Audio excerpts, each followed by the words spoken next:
Hello and welcome to Otterwood Cottage, where we are building a brand new small holding in the heart of the Lincolnshire countryside.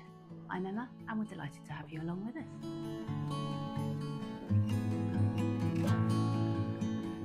Today is Thursday, it's the 20th of February, which also happens to be my birthday. So my tradition on my birthday always is to plant our tomatoes, which is what I'm going to do with you today. But as you'll be aware if you've watched the last few videos, I've had a couple of days of when my body has pushed me into an enforced unwanted rest due to having a pretty nasty cold. So what I need to do before we get to the tomatoes is update you on the pond progress. And you can see behind me, Mr. H is busy working on the excavator, continuing with the pond dig. Wilkes is just out of shot and he's on hedge trimming today. They have been amazing working whilst I have been a completely useless member of the Otterwood clan. My mum's been amazing looking after us all whilst I've been unwell and unable to do much of any help at all. I'm feeling a bit better today, not 100%, so I'm not going to go too mad on the work, but I am going to get these tomatoes planted. Before we get there though, here's what the pond looked like at the end of yesterday.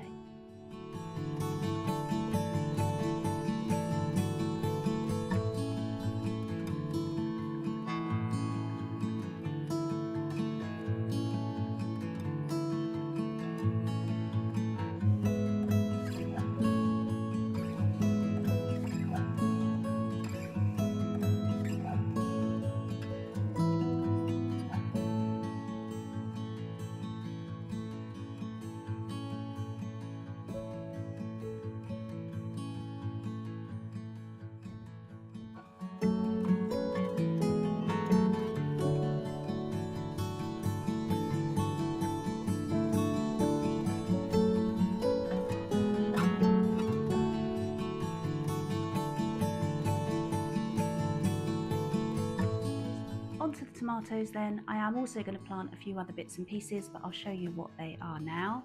Now, as I have mentioned before, my tomatoes are now all from Save Seed. I originally bought the seed from Real Seeds. Love the varieties that we grow and have enjoyed them every year and have managed to save seed every year. So this is now the 4th year I think I'll be planting from Save Seed. The varieties we grow, which are just in these seed packs, are Orange Banana, Aurora, Garnet, Latter and Chadwick Cherry. So there's a mix there of cherry tomatoes, plum tomatoes, sauce tomatoes and kind of a yellow, the Orange Banana is a yellow-orange variety which is really sweet for salads. The original packs I do still have from Real Seeds, with some of the saved seed from various years. I've now got a balance of seed from right from the originals I bought, so I always save more seed than I need to plant. So I've got seed in here from 2020, 2021, 2022, 2023 and 2024. But for this year I am just going to sow 2024's saved seed today. If they don't take, then I can always go back to some previous years just in case anything went wrong with the saving of last year's seeds. In addition to those tomatoes, I'm also planting organic Plaza Latina giant tomatillo. I grew these for the first time last year and made a salsa out of them, which was absolutely delicious, and the jar went in a matter of a couple of days. So I want to grow more of those this year and make more of that. Summer savory culinary herb, which is my absolute favourite. I think it's the main herb that they use in the Herb de Provence mix when you buy that. Really delicious, grows really well. First time for me is a giant Prague improved celeriac. Never grown celeriac before, so we're going to give that a go this year.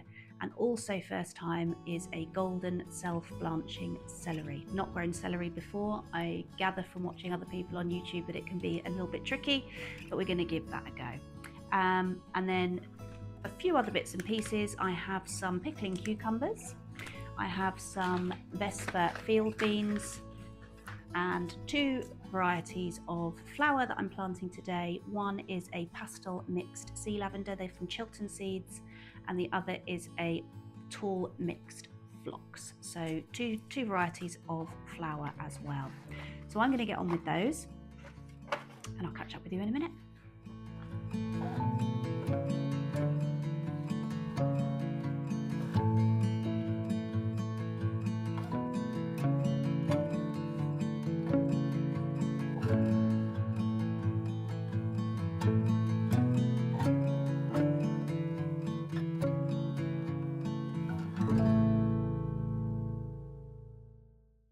So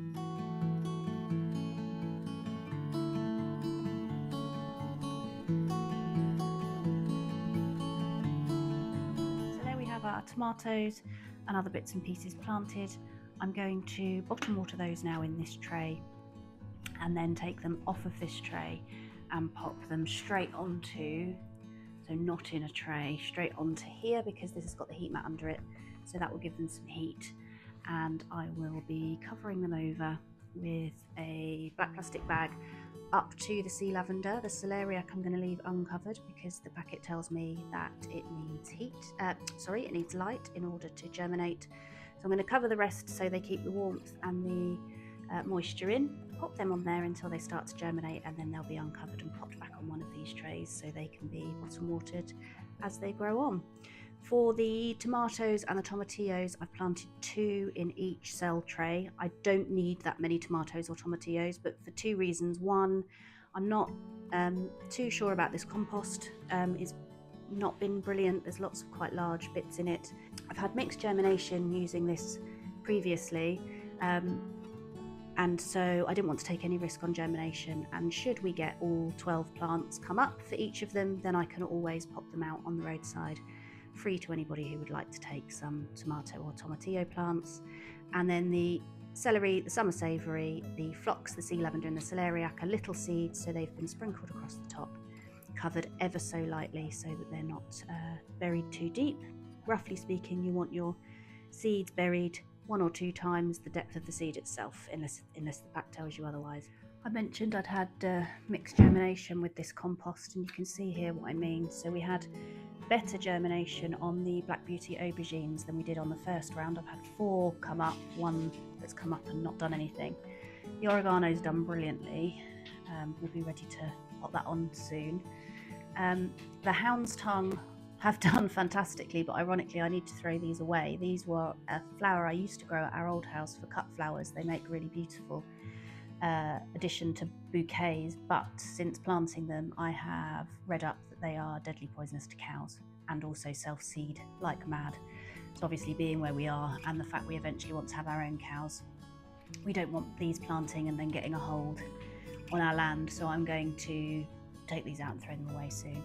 And then one very sad solitary, I don't even know if you can see it, onion has come up from 2 rows of the yellow Rinsberger onions. Now that could be to do with the seed, or it could be to do with the compost. Given that other things have germinated, I suspect it's probably the seed, but it could also be the fact that I never have a lot of luck with onions. For some reason I don't seem to be able to get onions to germinate very well, other than the Egyptian walking onions, which is the other thing I forgot to mention I am going to plant up today. So I think I'm going to, they're not quite ready to be moved on to their next pots. They could do with coming a bit bigger, but to give me the room, I think I will pot on the Black Beauties and the oreganos, get rid of the rest of this, and then use this tray for my Egyptian walking onions, and then the Vespa field beans will go into the deep root trainers. And that's the plan. Also a quick update on the peppers, which are doing fantastically. Had a little bit of a move around.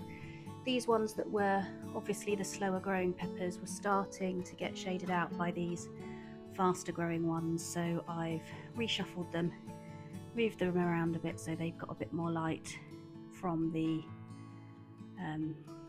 LED light, although not today because it's cloudy today, but we have been getting a lot more light in here generally through the conservatory roof and windows, so that's been fantastic because we haven't been quite so reliant on the LED lights. And I'm going to be pinching out the sweet peas today with a new technique that I read about on someone else's channel. I'll tell you about that in a minute. And my aubergines have just started to go a little bit yellow. They're looking fantastic. If you can see, those leaves have just gone a little bit yellow, so I'm going to have a little bit of a think about whether they have been, typically when you read what's causing it, it could be any number of things, including both over and under watering, so that's not helpful to know which it is. Or it could be that they are ready to put on into the next bigger pot. So I'm going to have a little look at their roots and see. Ava's enjoying having a little sit looking at the rain out of the window.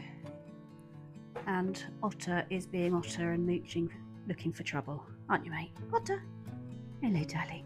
There we are. The field beans are planted. There's 2 in most of those cells, not quite all, because I wanted to plant everything I had left of the field beans because they are a year-old seed now. So I just got them all in. I'll reorder some next year or potentially save some. I've not tried saving field beans before. I need to check and see if they cross-pollinate with anything else, but that's a possibility. And then my next job is to take a look at my sweet peas, which have started to get quite long and leggy, and they need pinching out. So they're not all quite ready for it yet, but where there are at least 4 sets of leaves, I will pinch out 1, 2, 3 above the 3rd set and just pinch out with my nail. And then the new technique I read about on Grow Up's channel in the comments was apparently you can put these that you've pinched out, let me move over here so it focuses. These, if they're long enough and they've been pinched out, you can pop them in some water, which I've got here, and they will root and you get more sweet peas.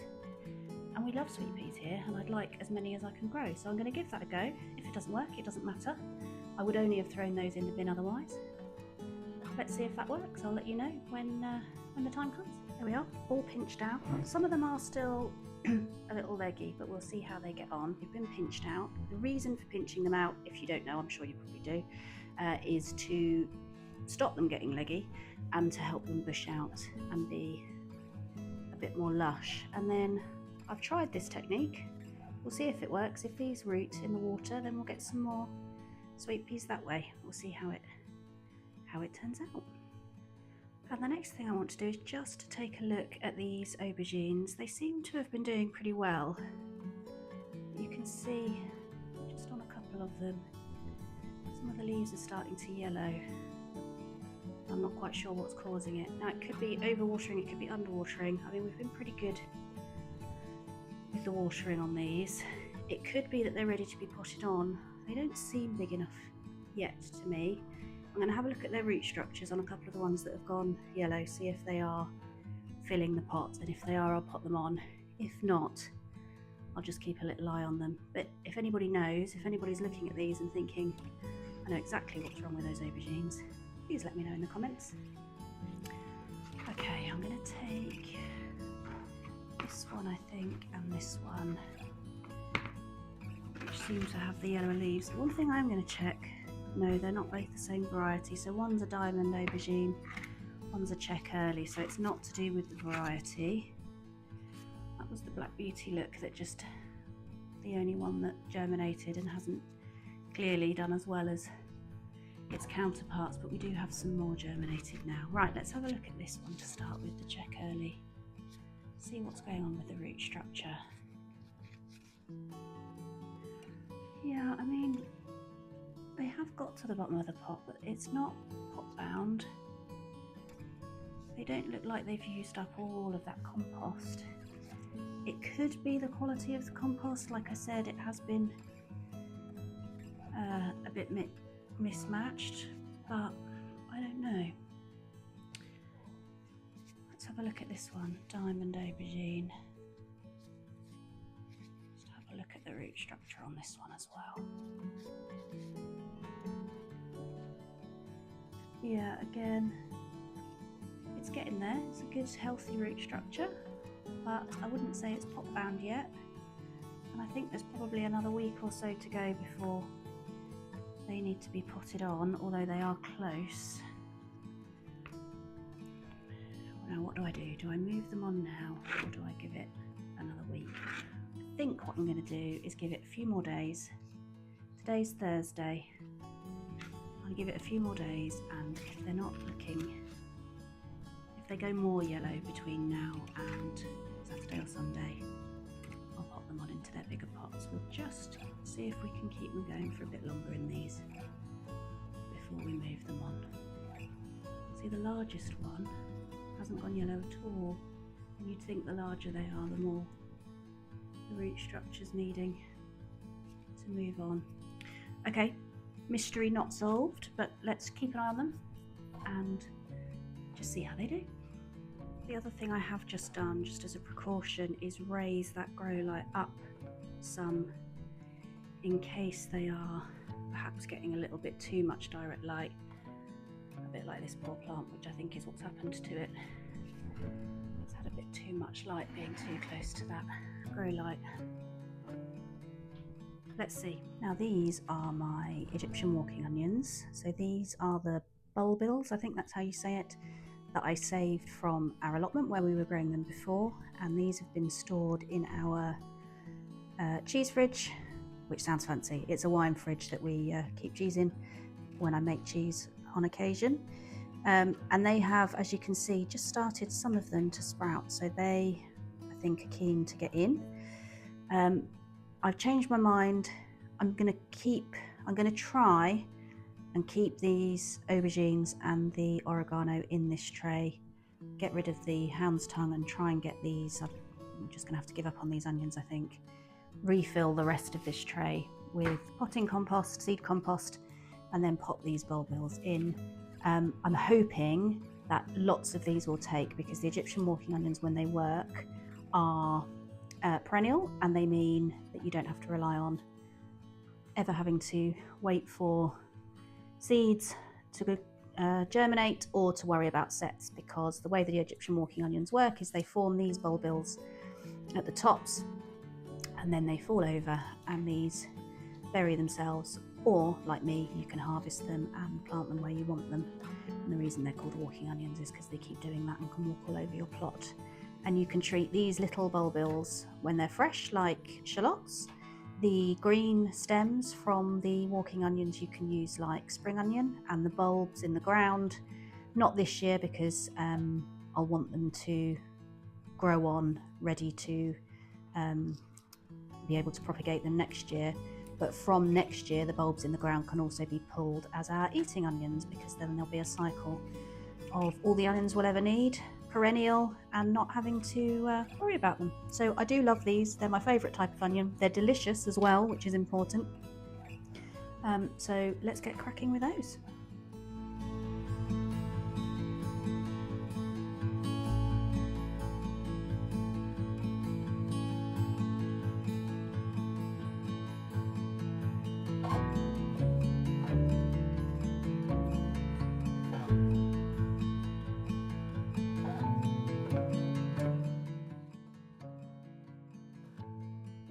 So there we go, my birthday planting tradition all finished and successful.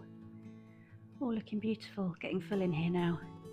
It's really starting to feel that growing season coming along. Now I would take you outside and show you more progress on outside events, but as you can probably see from the cover on the table, the weather is really picking up and I don't think you'll be able to hear me. But Mr. H continues. Catch you all soon.